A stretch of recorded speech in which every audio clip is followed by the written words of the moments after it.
اعوذ باللہ السمیع العلیم من الشیطان الرجیم بسم اللہ الرحمن الرحیم۔ ناظرین کرام، السلام علیکم ورحمۃ اللہ وبرکاتہ۔ مسائل زندگی میں آپ کا استقبال ہے۔ آج ہمارے اسٹوڈیو میں مہمان حجت الاسلام جناب مولانا فیضان حیدر صاحب جوادی، ہم ان کا استقبال کرتے ہیں۔ لیکن اس سے قبل کہ آج کا یہ ایپیسوڈ شروع ہو، چونکہ ماہ ربیع النور ہے، ماہ ربیع الاول ہے، جس میں سرکار ختم مرتبت جناب احمد مجتبیٰ محمد مصطفیٰ صلی اللہ علیہ وآلہ وسلم، جو اللہ کی نعمتوں میں سے بہترین نعمت عالم انسانیت کو اللہ نے عطا فرمائی ہے، ان کی ولادت باسعادت گزری ہے، اور سرکار امام جعفر صادق علیہ السلام جو آپ کے حقیقی 12 جانشینوں میں سے چھٹے جانشین ہیں، ان کی بھی ولادت ہے۔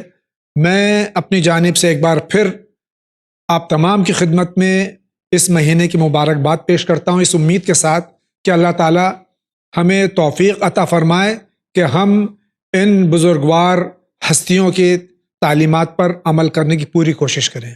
آئیے ہم آقا کا استقبال کرتے ہیں۔ آقا السلام علیکم ورحمۃ اللہ وبرکاتہ۔ وعلیکم السلام ورحمۃ اللہ۔ یہ ماہ ربیع النور ہے، میں چاہتا ہوں کہ اس سلسلہ مختصراً کچھ ارشاد فرمائیں، پھر ہم اپنا ایپیسوڈ شروع کریں انشاءاللہ۔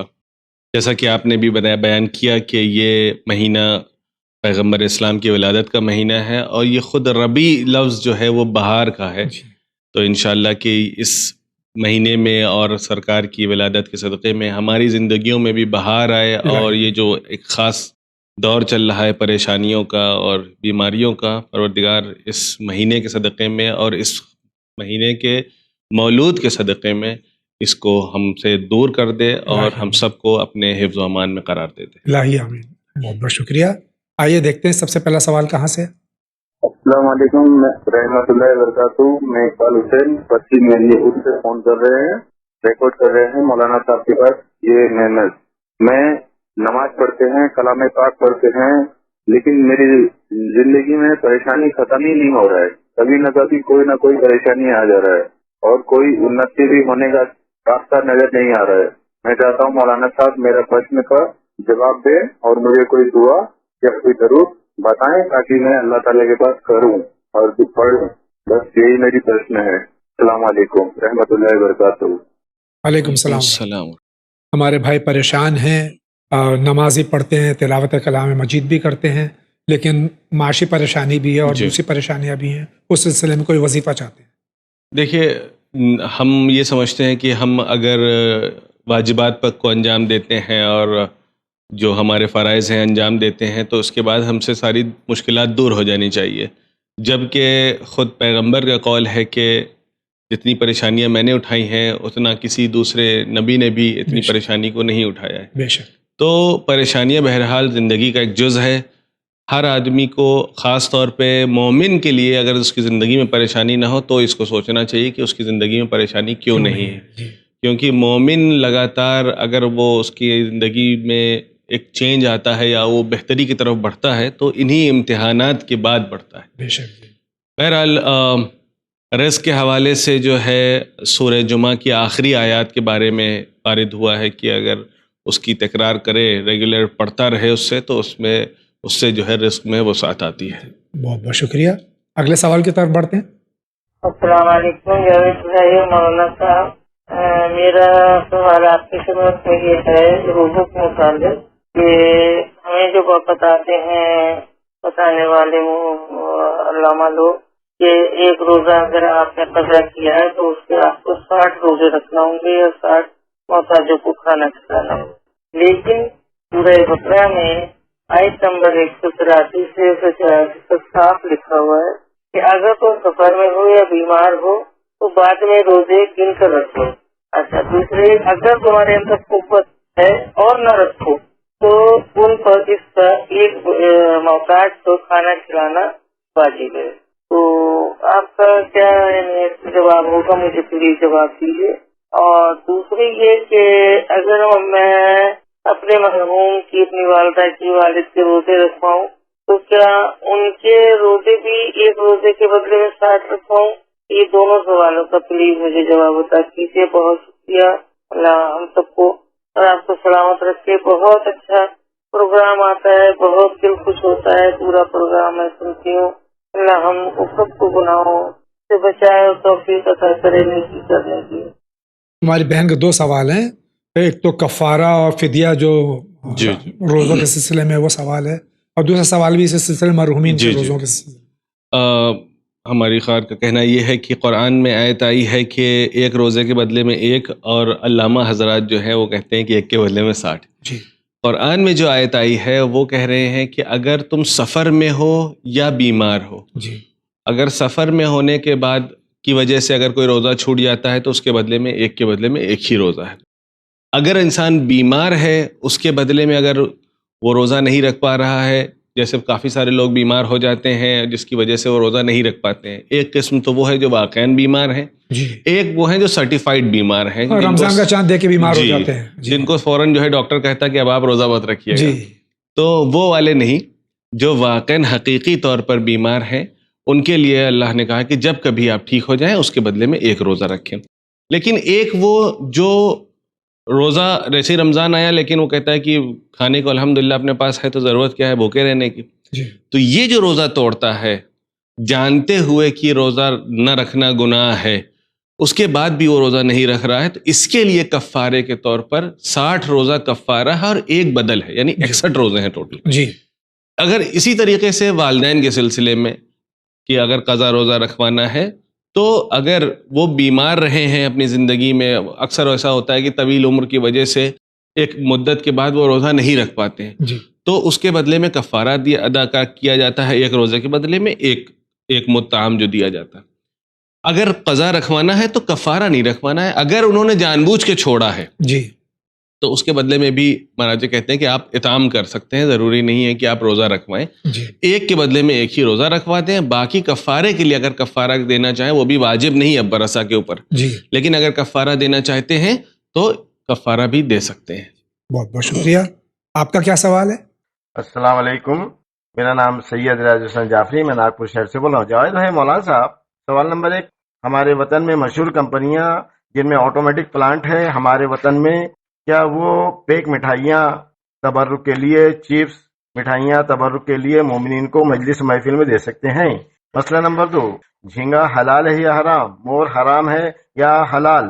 روایت میں مور مسک شدہ ہے، جواب عنایت فرمائے۔ اور بام مچھلی 2 قسم کی ہیں، چھلکے والی اور دوسری سانپ کی طرح بغیر چھلکے والی، کون سی حرام ہے کون سی حلال؟ جواب عنایت فرمائے۔ شکریہ، خدا حافظ۔ ہمارے بھائی کے کئی سوالات ہیں جی جو پیک ہمارے پروڈکٹس ہیں، جی تو ہمارے ملک میں یا پوری دنیا میں کہیں بھی پیک پروڈکٹس جو ہیں جن کے نجاست کا علم نہیں ہے ہمیں، تو ہمارے مراجع اس کے بارے میں کیا فرماتے ہیں؟ پیک پروڈکٹس کے بارے میں یہ ہے کہ آپ اس کو استعمال کر سکتے ہیں، بس اس میں شرط یہ ہے کہ ایسا پروڈکٹ نہ ہو جس کے اندر ذبیحہ کی قید آتی ہو، جی یعنی ویجیٹیرین جتنی بھی چیزیں ہیں انسان اسے لے سکتا ہے، کنزیوم کر سکتا ہے، کھا سکتا ہے، کوئی حرج نہیں ہے۔ صرف اور صرف جہاں پہ مسئلہ آتا ہے وہ ہے نان ویجیٹیرین چیزوں میں، اس میں کیونکہ شرط ذبیحے کی ہے، جی اگر شرط ذبیحے کی نہ ہوتی تو ممکن ہے کہ یہ بھی جائز ہوتا، جی لیکن چونکہ میٹ میں یا چکن میں یا اس طریقے کی جو نان ویجیٹیرین چیزیں ہیں اس میں شرط جو ہے اسلامی ذبیحے کی طریقے سے جانور کو ذبح کیا گیا ہو یہ ہے، لہٰذا اس کے علاوہ جتنی بھی چیزیں ہیں جو پیکڈ ہیں جی وہ ہم یوز کر سکتے ہیں، اس میں کوئی حرج نہیں ہے، وہ تبرک کے طور پہ تقسیم بھی کیا جا سکتا ہے۔ جو ان کا سوال ہے پرندوں کے بارے میں، مور اور جی کسی اور جانور کا نام، انہوں نے ایک سوال جھینگے کے لیے کیا، پرانز، مچھلی کے علاوہ، کیونکہ ایک سوال مچھلی سے بھی ریلیٹڈ تھا، مچھلی کے علاوہ مچھلی وہ بھی جن کا چھلکے دار جو ہوتی ہیں، اسکیلز جن میں ہوتا ہے، وہ ساری مچھلیاں جن میں اسکیلز پایا جاتا ہے وہ سب کے سب جائز ہیں، انہیں کھایا جا سکتا ہے۔ اس کے علاوہ جس میں اسکیل نہیں، کیونکہ انہوں نے 2 نام لیے، میں نہیں جانتا ہوں وہ کون سی مچھلی ہے، ایک میں کہا کہ اسکیل ہے، ایک میں نہیں ہے، تو جس میں ہے اسے کھا سکتے ہیں، جس میں نہیں ہے اسے نہیں کھا سکتے ہیں۔ مچھلیوں کے علاوہ کھانے میں صرف اور صرف پرانز یا شرم جنہیں کہا جاتا ہے، جھینگے، یہ چیز جو ہے جائز ہے، اس کے علاوہ کریب، لابسٹر، یہ چیزیں جائز نہیں ہیں صرف۔ اور ایک سوال انہوں نے مور کے حوالے سے پوچھا، اس میں بھی اختلافی مسئلہ ہے، یہ اپنے مرجع تقلید سے جا کے یہ مراجعہ کریں، اس میں بعض لوگ جو ہے کہتے ہیں کہ مکروہ ہے، بعض نے حرام تک کہا ہے، اور بعض نے کہا ہے کہ حلال ہے، کھا سکتے ہیں، کیونکہ یہ مرغ کی قسم آتی ہے، تو جس طریقے سے کبوتر جائز ہے، خود مرغ جائز ہے، اسی طریقے سے مور بھی کھایا جا سکتا ہے، لیکن بعض نے کہا کہ نص خاص پایا جاتا ہے تو وہ کہتے ہیں کہ وہ حرام ہے. لہٰذا میں یہ گزارش کروں گا کہ اپنے مرجع تقلید کی طرف جا کر مراجعہ کریں اور اس مسئلے پر اس کے اکارڈنگلی عمل کریں. بہت بہت شکریہ. اگلا سوال لیتے ہیں. السلام علیکم ورحمۃ اللہ وبرکاتہ. مولانا ایک مسئلہ پوچھنا تھا. میں ممبئی سے بول رہا ہوں، ملاڈ سے. یہ مرد اور عورت محرم کیا بازو میں کھڑے ہو کر کے مستحب نماز ادا کر سکتے ہیں؟ پھر اس کا جواب پلیز مجھے دیجیے. مرد اور عورت چاہے وہ محرم ہو یا نہ محرم ہو، جی ایک ساتھ میں کھڑے ہو کے مستحب نماز پڑھ سکتے ہیں؟ دیکھیے ایکچولی یہ مسئلہ پیش آتا ہے بامبے میں جہاں پر گھر چھوٹے ہوتے ہیں نسبتاً، یا گاؤں میں جہاں مکان چھوٹے ہوتے ہیں. یہ مسئلہ تب آتا ہے کہ اگر گھر میں مرد اور عورت دونوں کھڑے ہو کر نماز پڑھنا چاہیں. اس میں دو چیزیں ہیں. جماعت کا جہاں تک سلسلہ ہے، جماعت میں کسی بھی حال میں نہ برابر میں اور نہ آگے خاتون نہیں کھڑی ہو سکتی. جی. کم سے کم اتنا پیچھے ہوں کہ مہر جو ہے جی. وہ جہاں پر انسان سجدہ کرتا ہے اس سے پیچھے ہو. جی. اور ٹیکنیکلی خاتون جو ہے مرد کے پیر کے پیچھے کھڑی ہو. جی. ایک مسئلہ یہ ہے اگر فرادہ نماز پڑھ رہے ہیں دونوں آدمی، کہ وہ اپنی نماز پڑھ رہے ہیں یہ اپنی نماز پڑھ، اس میں بھی احتیاط یہ ہے کہ خاتون مرد سے آگے نہ کھڑی ہوں.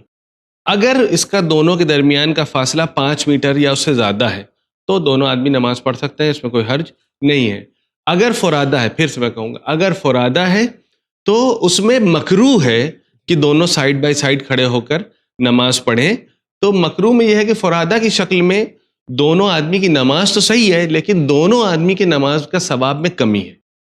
لہٰذا اور صرف ایک جگہ تمام مراجع نے استثناء قرار دیا ہے، وہ ہے مسجد الحرام میں. کیونکہ حج کے موقع پہ نہ کوئی خواتین کی الگ لائن لگتی ہے نہ الگ کوئی جگہ ہوتی ہے، جس کو جہاں جگہ مل جاتی ہے وہاں پر وہ نماز ادا کرتا ہے. لہٰذا وہاں پہ ایک ایکسیپشنل جگہ ہے، وہاں پر سب کی نماز جہاں پہ بھی ہو، خاتون آگے بھی ہیں تو بھی صحیح ہے، پیچھے بھی ہے تو بھی صحیح ہے. بعض مواقع پہ جہاں پر وہ بھی خیر استثنائی مسئلہ ہے، لہٰذا اس کا ذکر نہیں کروں گا، لوگ کنفیوز ہو جائیں گے. بہتر یہ ہے کہ کم سے کم اگر 1.5 میٹر کا فاصلہ منیمم، اگر 1.5 میٹر کا فاصلہ ہے تو نماز فرادہ پڑھی جا سکتی، دونوں کی نماز صحیح. بہت بہت شکریہ. آپ کیا کہنا چاہتے ہیں؟ السلام علیکم مولانا صاحب، آپ سے گزارش ہے کہ میرے سوال کا جواب تھوڑا جلدی دے دیں کیونکہ میں بہت زیادہ پریشان ہوں. ایام اذا فاطمی میں کیا ہم کالے کپڑے پہن سکتے ہیں؟ مولانا صاحب اس کا جواب دیں. عنقریب ایام فاطمی جی جو ہماری سرکار ختم مرتبہ صلی اللہ علیہ وسلم کی اکلوتی بیٹی حضرت فاطمہ زہرا صلوات اللہ سلام اللہ علیہا کی شہادت ہے، جو بہت ہی غمناک ایام ہیں. تو ہماری بہن کا سوال کیا ان ایام میں ہم سیاہ لباس پہن سکتے ہیں؟ سیاہ لباس جو ہے وہ پورے سال پہننے میں مکروہ ہے، سوائے غم اہل بیت علیہ الصلوۃ والسلام. غم اہل بیت علیہ الصلوۃ والسلام میں یہ جو کراہت ہے وہ ختم ہو جاتی ہے اور اس میں سیاہ لباس پہنا جا سکتا ہے. تمام سال پہننا بھی صحیح نہیں ہے، اور یہ کہنا کہ چونکہ یہ مکروہ ہے تو اب عزاداری میں بھی نہیں پہن سکتے، یہ بھی صحیح نہیں ہے. عزاداری میں ایکسیپشنل طور پر، استثنائی طور پر اجازت ہے، کیونکہ ہم نے سیرہ اہل بیت میں بھی دیکھا ہے، یہاں تک کہ 9 ربیع الاول کے بارے میں جو روایت ملتی ہے، خود 11ویں امام سے روایت ہے، یوم نزع السواد، یعنی یہ وہ دن ہے کہ جس دن اہل بیت نے کالے لباس کو اتار دیا تھا. تو اس کا مطلب یہ ہے کہ کالا لباس پہننا تھا تب اتارا ہے. تو پہننا بھی غم اہل بیت میں کوئی اس میں اشکال نہیں ہے، اور اتارنا بھی ضروری ہے. کچھ لوگ ہمارے یہاں پائے جاتے ہیں کہ جو پورا سال صرف سیاہ پہنتے ہیں، یہ بھی مناسب نہیں ہے. بہت بہت شکریہ. آگے بڑھتے ہیں. السلام علیکم، میرا نام سید اختر عباس ہے اور میں بہار سے ہوں. میرا سوال یہ ہے کہ کیا سورہ فاتحہ پڑھ سکتے ہیں؟ کیا ہمارے بھائی کا سوال ہے کہ کیا غیر مسلم کے لیے فاتحہ صحیح ہے؟ دیکھیے اس کے لیے میں ایک مثال دینا چاہتا ہوں، وہ یہ ہے کہ کیا آئی فون میں اینڈرائڈ کا سافٹ ویئر انسٹال ہو سکتا ہے؟ کیونکہ وہ ایسی مثال ہونا چاہیے جو آسانی سے سمجھ میں آ جائے. یا موبائل کا سافٹ ویئر لیپ ٹاپ میں انسٹال ہو سکتا ہے؟ نہیں ہو سکتا، کیونکہ تینوں کا پلیٹ فارم الگ الگ ہے. اسی طریقے سے ہم پڑھیں گے تو ہم کو ثواب ضرور ملے گا، لیکن سامنے والے کے اندر ایکسیپٹنس کی قابلیت نہیں پائی جاتی، یعنی اس تک پہنچے گا نہیں. تو اگر آپ سورہ فاتحہ پڑھیں گے تو اس کا ثواب پڑھنے کی تلاوت کا ثواب آپ کو ملے گا، لیکن سامنے والے کے اندر چونکہ وہ اس چیز پہ عقیدہ ہی نہیں رکھتا ہے تو اس تک نہیں پہنچے گا. بہت بہت شکریہ. اگلا سوال. السلام علیکم، میں تمل ناڈو سے بات کر رہی ہوں. میرا نام سیدانی ہے اور آپ کو میری گزارش ہے کہ میں جمعہ کے ایک دن نماز پڑھتی ہوں، صرف جمعہ کو، دوسرے دن نہیں پڑھ لگتی، صرف جمعہ کے دن نماز پڑھتی ہوں. لیکن آپ کو وہ نماز پڑھنے کے بعد کتنے کی بار میں قرآن کے اوپر ہاتھ لگائی ہوں، کچھ بھی نہیں ہوا مجھے. لیکن ایک دن قرآن میں ہاتھ رکھنے کے ٹائم کو میرا آنگ میں آپ صاحب ہمت بڑھ گئی، طاقت آ گئی. قرآن کے اوپر ہاتھ رکھنے کے بعد کتنے جنے بھی میرے کو ماریں گے توڑیں گے تو بھی میرے کو درد نہیں دیں گا، اتنی ایک طاقت چڑھی. لیکن آپ کو اس کا مطلب کیا مجھے نہیں معلوم پڑتا.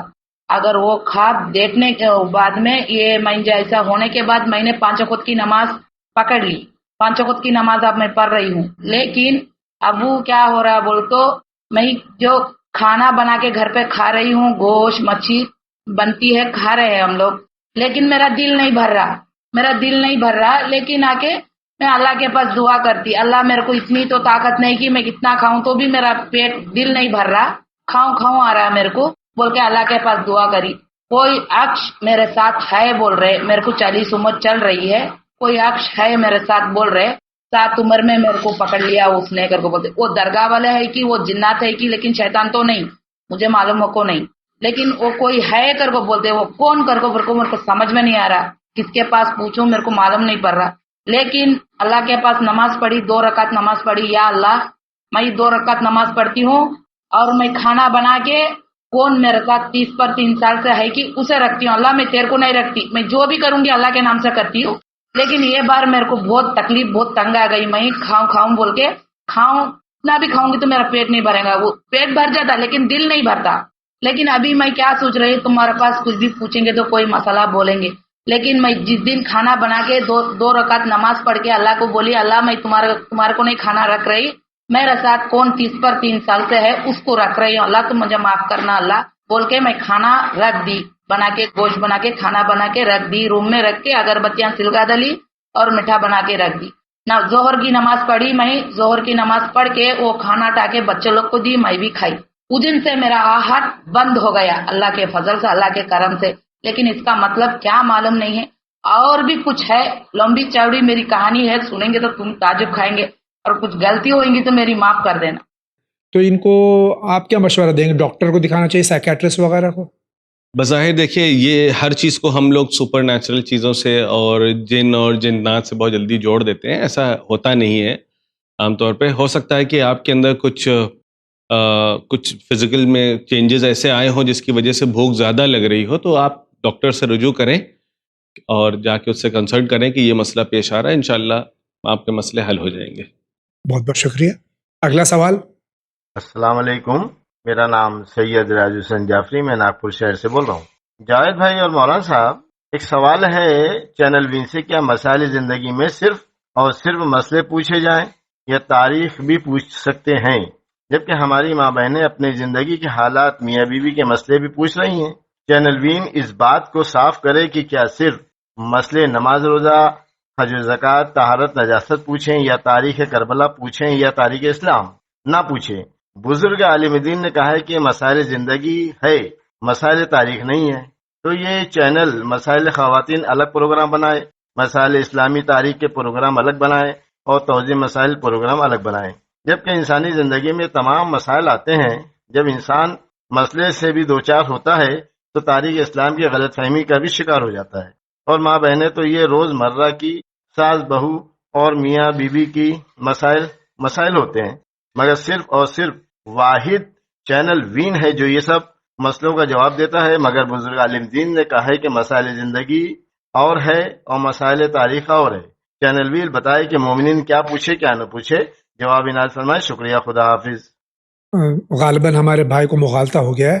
بزرگ عالم دین نے یہ کہا، جہاں تک مجھے یاد ہے، کہ ان کا مقصد یہ تھا کہ اتنے طویل سوال کے جوابات جو ہیں وہ ممکن نہیں ہوتے جس میں تفصیلاً جوابات ہونے چاہیے. جی. مختصر جواب سے، اب یہ تو پڑھے لکھے ہیں ماشاءاللہ، میں ان کو جانتا ہوں جی اور بہت اچھے عالم ہیں، لیکن بہرحال یہ تو جانتے ہیں، لیکن اب مختصر سوال جو ان کا سوال ہوتا ہے یا کسی اور کا سوال ہوتا ہے، اگر مختصر جواب دیا جائے جی جی تو ان کی سمجھ میں تو آ جائے گا، لیکن عوام الناس شاید نہ سمجھ پائیں، جی جی اور تفصیل میں اگر دینے یہاں علماء کرام اس سوال کے جوابات دینے لگیں تو پھر وقت ضائع ہو جاتا ہے، اور دوسرے سوالات جیسے کہ ابھی ہمارے پاس کثیر تعداد میں سوالات جمع ہو گئے ہیں، جی اس کا موقع نہیں ہوتا ہے. جی تو یہ تو یقیناً صحیح سوالات کر رہے ہیں، لیکن ان کا مقصد یہ تھا کہ تفصیل سے جواب دینے کا یہاں موقع نہیں ہوتا ہے. جی جی تو آپ کیا فرمائیں گے اس سلسلے میں؟ دیکھیے، سب سے پہلی چیز یہ ہے کہ یہ پروگرام میں میرا خیال ہے کہ جو فوکس ہونا چاہیے وہ شرعی مسائل پر ہے، کیونکہ شرعی مسائل میں ایک یہ پریشانی ہوتی ہے کہ اگر انسان خود سے پڑھے بھی، جی یعنی عوام الناس کے پاس اس ٹائم پہ اردو میں، ہندی میں، انگلش میں، تقریباً تمام لینگویجز میں توضیح المسائل موجود ہے، لیکن توضیح المسائل میں پڑھنے کے بعد بھی انسان غلط عمل کرتا ہے. جی جب وہ غلط عمل کرے گا تو اس کے پورے اعمال کے اوپر اس کے اوپر اثر پڑتا ہے. تاریخ کے جہاں تک مسائل ہے، تاریخ کے جو اکثر مسائل اختلافی ہیں، کہ اب اس میں یہ ہوتا ہے کسی نے موسٹ آف دا ٹائم جو سوال ہوتا ہے تاریخ سے ریلیٹڈ، اس میں یہ ہوتا ہے کہ ہمارے یہاں ایک مولانا صاحب آئے تھے، انہوں نے یہ پڑھا تھا، جی تو اب اس کا سوال ہم نے پوچھا یہاں پر، اب ہم نے یہاں پہ کچھ اور جواب ملا تو اب وہ کنفیوز ہو گیا. جی جہاں تک تاریخ کا مسئلہ ہے، اگر کوئی ایسے مسلمات والے سوالات ہیں جو ڈائریکٹلی ہماری زندگی کے اوپر اثر انداز ہوتے ہیں، وہ سوال پوچھنے کا یہی جگہ ہے، جی بالکل پوچھیں. لیکن کبھی کبھی ایسا ہوتا ہے کہ ہم نالج ٹیسٹ کر رہے ہیں جی کہ ہم کتنا جانتے ہیں، وہ کتنا جانتے ہیں، تو اس کے لیے بہتر یہ ہے کہ ہر آدمی کی اپنی ذمہ داری بنائے کہ تاریخ کو خود پڑھیں. تاریخ جو ہے صرف عالم کے پڑھنے کے لیے نہیں ہے. جس طریقے سے سکولز میں جو ہے بچوں کو کیوں تاریخ پڑھائی جاتی ہے، تاکہ ان کو بھی اپنی تاریخ سے پتہ ہونا چاہیے. لیکن ہمارے یہاں تاریخ اسلام کو چھوڑ کے دنیا کے ہر چیز کی تاریخ پڑھی جاتی ہے، جبکہ ہمارے یہاں اردو میں، انگلش میں، مختلف زبانوں میں تاریخ کی کتاب موجود ہے. تو کوشش یہ کریں کہ اپنی نالج کو بڑھائیں. اب مثال کے طور پر تاریخ میں بہت سارے اختلافی مسائل ہیں. اب یہ کہا جائے کہ کربلا کے شہید مثال کے طور پر 72 ہیں، اب کہیں دیکھ لیا گیا کہ اس میں 100 سے زیادہ نام آ گئے ہیں، تو اب یہ کہیں گے یہ کیسے ہو سکتا ہے 72 ہیں کہ 100 ہیں. تو یہ ایک ڈیبیٹیبل موضوع ہے، اس سے کوئی فرق نہیں پڑتا ہے کہ 100 ہیں کہ 72 ہیں، اس سے مظلومیت پہ کوئی فرق نہیں پڑنے والا ہے.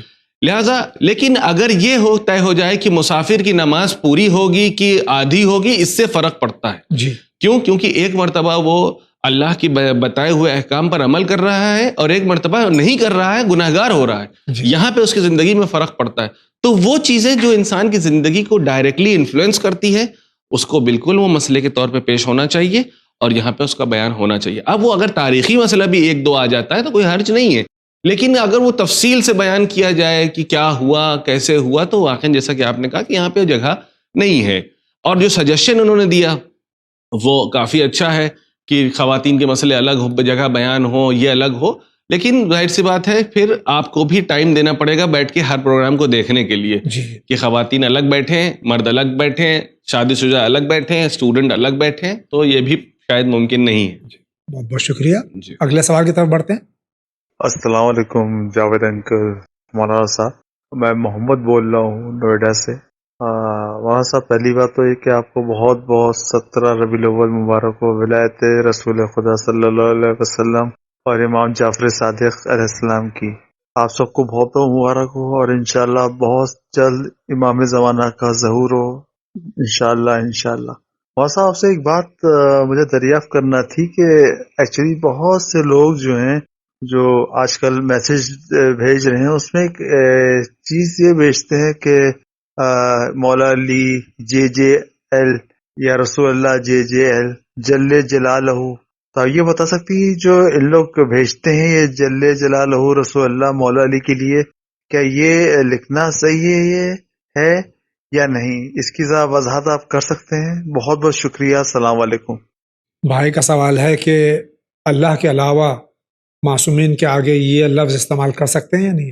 دیکھیے، جل جلالہ کا لفظ جو ہے وہ مخصوص ہے اللہ کے لیے. جیسے اللہ کے لیے لفظ اللہ تعالی استعمال ہوتا ہے. اور اگر ہم کسی دوسرے نام اس کا مطلب یہ ہوتا ہے کہ عظیم ہے اس کا جلال، جس کا جلال جو ہے بہت عظیم و بزرگ ہے. اگر ہم مثال کے طور پہ ائمہ طاہرین کے لیے، پیغمبر اسلام کے لیے استعمال کریں تو اگر ٹیکنیکل گراؤنڈ پہ دیکھا جائے تو کوئی حرج نہیں دکھائی دیتا، لیکن چونکہ مختص ہے یہ اللہ کے لیے. مثال کے طور پر لفظ مرحوم، یہ کہا جائے مرحوم یعنی جس کے اوپر اللہ کی رحمت ہو. زندہ بھی مرحوم ہو سکتا ہے. زندہ کے لیے ہم کہیں کہ آپ اور مرحوم کیسے ہیں آپ، تو شاید ناراض ہو جائیں. اسی طریقے سے کچھ چیزیں مختص ہو گئی ہیں کچھ الفاظ، کچھ کلمات کے ساتھ. تو ہم جب اس کا استعمال کرتے ہیں تو مناسب یہ ہے کہ اس چیز کی رعایت کریں. لہٰذا بہتر یہ ہے کہ جب دوسری جگہ استعمال کریں گے تو پھر دوسروں کے فکر میں بھی بہرحال یہ اثر انداز ہوتی ہے. اور یہ ایک نیا ٹرینڈ چلا ہے کہ ہر آدمی کی جو اللہ کے کچھ مخصوص احترام ہے، اس کا کچھ جسے کہا جائے کہ ایک اسپیشل جگہ ہے، اس کی رعایت بہرحال ضروری ہے کہ ہم سب کو اللہ کے برابر پہ لا کے خدا نخواستہ کھڑا نہ کر دیں. یہ اللہ کی مخلوق یقینی طور پر ہے، ان کا جو ہے ان کے اندر جو جلال پایا جاتا ہے وہ اللہ کے ہی نور کی عکاسی کرتا ہے، لیکن کہا نہیں جا سکتا. کیا انسان جو ہے وہ اللہ کی عکاسی نہیں کرتا ہے؟ کیا نارمل انسان جو اللہ کی آیت نہیں ہے تو کیا اس کو آیت اللہ کہنا شروع کر دیں؟ جب نہیں کہہ سکتے ہیں کیونکہ مناسب نہیں ہے. ہر چیز کو اپنی جگہ پر استعمال کرنا چاہیے. یہ ہمارے یہاں کچھ لوگ جو ہیں سپر جو ولائی ہو رہے ہیں، مولائی ہو رہے ہیں، ان کے اندر یہ پایا جاتا ہے کہ ہر کے ساتھ جو ہے جلال اور جمال کو ایڈ کر دیتے ہیں. بہت بہت شکریہ. آپ فرمائیے، آپ کیا کہنا چاہتے ہیں؟ السلام علیکم مولانا صاحب، میں لکھنؤ سے بولی. میرا سوال یہ ہے کہ مچھلی کھانا کیوں ثواب ہے؟ کیونکہ مچھلی نے تو حضرت یوسف علیہ السلام کو اپنے پیٹ میں چھپایا تھا. میرے سوال کا جواب دیتی آپ سے گزارش ہے. خدا حافظ. یہ ہماری بہن کا سوال ہے کہ ایک مچھلی نے حضرت یونس علیہ السلام کو بحکم خدا اپنے پیٹ میں چھپا لیا تھا. جی، تو مچھلی کیوں کھاتے ہیں؟ دیکھیے، دو الگ الگ چیزیں ہیں. جس مچھلی نے جناب یونس کو اپنے شکم میں رکھا تھا وہ ہم مچھلی نہیں کھاتے ہیں، کیونکہ وہ ویل مچھلی کے سلسلے میں ملتا ہے، تو ویل ایسے بھی جائز نہیں ہے کھانا. تو ہم وہ والی ٹیکنیکلی نہیں کھاتے ہیں. دوسری مچھلی جو کھاتے ہیں اس کے لیے ہمارے پاس باقاعدہ روایات موجود ہیں، نص موجود ہے کہ جس میں جو ہے یہ کہا گیا کہ آپ مچھلی کھا سکتے ہیں، اس لیے ہم مچھلی کھاتے ہیں. بہت بہت شکریہ. اگلا سوال. السلام علیکم مولانا صاحب، جاوید بھائی، میں راجستھان کوٹا سے بول رہا ہوں. مائی نیم ناصر علی. مولانا صاحب، میرا سوال یہ ہے کہ آپ سے شریر کے بیچ میں ہم لوگ ٹیٹو بنا سکتے ہیں، واجب ہے کہ نہیں؟ ائی ایم انڈین شیعہ. مولانا صاحب پلیز میرا جواب ضرور دیجیے گا. آپ نے پہلے بھی نہیں دیا. جاوید بھائی. مولانا صاحب السلام علیکم. ٹیٹو کے بارے میں کافی سوالات آ رہے ہیں آغا کہ ٹیٹو بنا سکتے ہیں نہیں؟ اگر بنا سکتے ہیں تو کون سے بنا سکتے ہیں، اور نہیں بنا سکتے ہیں تو کون سے نہیں بنا سکتے ہیں؟ دیکھیے، سب سے پہلی چیز یہ ہے کہ جو چیزیں جائز ہیں ضروری نہیں اسے کرنا. کہ جو چیزیں جائز ہو گئی ہیں تو لہٰذا اس کو کرنا بھی واجب ہو جائے. جیسا کہ انہوں نے لفظ واجب کا استعمال کیا. واجب یعنی اب آپ کے اوپر آبلیگیشن ہے کہ آپ اسے کرنا ہی کرنا. بہت ساری چیزیں آپ کر سکتے ہیں لیکن ضروری نہیں کہ آدمی کرے. 4 شادیاں کر سکتے ہیں لیکن نہیں کرتے. نہیں کر سکتے ایک ہی پہ. جی. اب جیسے بہت سارے لوگ ہیں ان کو کریلا پسند نہیں ہے، کھائیں، جائز ہے، حلال ہے، سب کچھ ہے، تو اب کیا آپ صبح شام کریلا کھا سکتے ہیں؟ جو بیچارے مجبوری کے طور پہ کھا رہے ہیں وہ بھی چاہتے ہیں اس سے فرار کریں. تو ٹیٹو جہاں تک سوال ہے، اگر وہ اسکن کے اندر جو پرماننٹ ٹیٹو بنایا جاتا ہے اگر وہ ہے تو بنایا جا سکتا ہے، یعنی حرام نہیں ہے. لیکن کیا اس کو بنا لیں تو میں کہوں گا کہ وہ بھی مناسب نہیں ہے، کیونکہ یہ کام جو ہے وہ غیر مسلم سماج سے اور سوسائٹی سے زیادہ انسان یعنی کو ریلیٹ کرتا ہے. اس لیے بہتر یہ ہے کہ ہم اپنے آپ کو ان چیزوں سے، وہ علامتیں جو کہ نان اسلامک کلچر کی نشاندہی کرتا ہے، اس کو اپنے سے دور رکھیں. بہت بہت شکریہ. اگلا سوال. السلام علیکم. میں بہار سے. میں یہ ابھی جیسے کہ حضرت نوح کے زمانے میں جو بھی نوح کے ساتھ تھے، جو ایمان لائے تھے نوح پہ، وہ سب ہی کشتی میں بچے اور سارے غرق ہو گئے. تو پھر یہ بت پرستی پھر سے کب سے شروع ہو گئی اور کیسے شروع ہو گئی؟ وعلیکم السلام. جتنے موحد تھے وہ سب حضرت نوح علیہ السلام کی کشتی میں سوار ہو گئے. لیکن اس کے بعد میں جب نسل آگے بڑھی تو اس کے بعد میں پھر یہ بت پرستی کیوں شروع ہو گئی؟ جی، در واقع جب سارے لوگ کشتی میں سوار ہو گئے اور یہ طوفان نوح ختم ہو گیا تو مورخین نے لکھا ہے کہ ایک طویل عرصہ گزرنے کے بعد جب جناب نوح اس دنیا سے چلے گئے تو شیطان نے آپ کی نسل کو آ کے ورگلانا شروع کیا. انہوں نے کہا کہ اتنے بڑے نبی تھے اور وہ چلے گئے ہیں، ان کی کوئی علامت نہیں ہے، کوئی نشانی نہیں ہے، تو کم سے کم ان کی نشانی کے طور پر ہم لوگ ایک بت بناتے ہیں جو جناب نوح کا بت ہوگا. اور اس کے بعد تاکہ ہم آئندہ آنے والی نسلوں کو بتائیں کہ ان کی وجہ سے ہم کو نجات ملی ہے. اور یہ آئیڈیا جب انہوں نے آل نوح کو جب دیا جنریشنز گزر جانے کے بعد، تو دھیرے دھیرے انہوں نے ایک بت بنایا، پہلے صرف پہچانوانے کی حد تک. پھر دھیرے دھیرے یہ ہوا کہ اب بت ہے تو ظاہر سی بات ہے کہ سال میں ایک دن اس کا احترام بھی ہونا چاہیے. اور اسی طریقے سے جب سے دھیرے دھیرے گزرتا گیا وقت اور یہ دوبارہ سے بت پرستی لوٹ آئی. یہ کوئی نئی چیز نہیں ہے. خود اگر آپ کو دیکھنا ہے ہندوستان میں تو بدھزم کی اگر آپ ہسٹری کو پڑھیں تو اس میں بھی جو گوتم بدھ نے آنے کے بعد ہندوازم سے جب اپنے آپ کو علیحدہ کیا تھا تو اسی بیس پہ کیا تھا کہ بت پرستی نہیں ہونی چاہیے. لیکن آج ان کے ماننے والے انہی کا بت بنا دیے. اس کے بعد اور آگے آ جائیے تو ابھی آریہ سماج سوامی وویکانند کی جو سٹوری ملتی ہے وہ بھی کہتے ہیں کہ بت نہیں ہونا چاہیے، لیکن پھر ان کا بھی ہر چوراہے پہ ایک بت دکھائی دیتا ہے. تو اسی طریقے سے اس زمانے میں بھی ہوا کہ بت پرستی نہیں تھی، لیکن وہ پہلے احترام کے لیے اور بعد میں اس کی پرستی شروع ہو گئی. بہت بہت شکریہ. آپ کا کیا سوال ہے؟ السلام علیکم. میرے کو ڈونیٹ کرنے کا ہے، میرے کو جو ہے صحیح سے نمبر بھیجا دیجیے کیونکہ ہمارے پاس کیبل پہ ون نہیں آ رہا ہے، یہاں پہ کبھی آ رہا کبھی نہیں آ رہا ون چینل. تو مہربانی کر کے اگر آپ نمبر بھیجا دیے تو پھر میں ڈونیٹ کرنے کے لیے آسانی ہو جائے گی. ٹھیک ہے سر، خدا حافظ. آپ کے سوال کا جواب آپ کو بھیج دیا گیا ہے، لیکن اس کے باوجود بھی آپ کے اسکرین پہ یہ جو آ رہا ہے نمبر، آپ اس کو نوٹ فرما لیجئے. انشاءاللہ آئندہ آپ کو مشکلات کا سامنا نہیں کرنا پڑے گا. جو آپ کا چینل ون بھی نہیں آ رہا ہے یہ بھی آپ کے اسکرین پہ آ رہا ہے، یہ بھی دیکھ لیجئے اور آپ رابطہ قائم کیجئے. انشاءاللہ یہ بھی آپ کی شکایت دور ہو جائے گی. اگلے سوال کی طرف بڑھتے ہیں. السلام علیکم. وہ میرا سوال یہ ہے، ہم لوگ جو ایک کرائے کے مکان میں رہتے ہیں گے اور اس کے لیے آپ کوئی ایسی دعا بتا دیے کہ جس سے ہم لوگ کی مشکلیں آسان ہو جائیں، اپنا ٹھکانہ ہو جائے ہم لوگ کا. یہی سوال ہے. انشاءاللہ فرائیڈے کو اس کا 9 PM جواب دے دیجیے گا. خدا حافظ.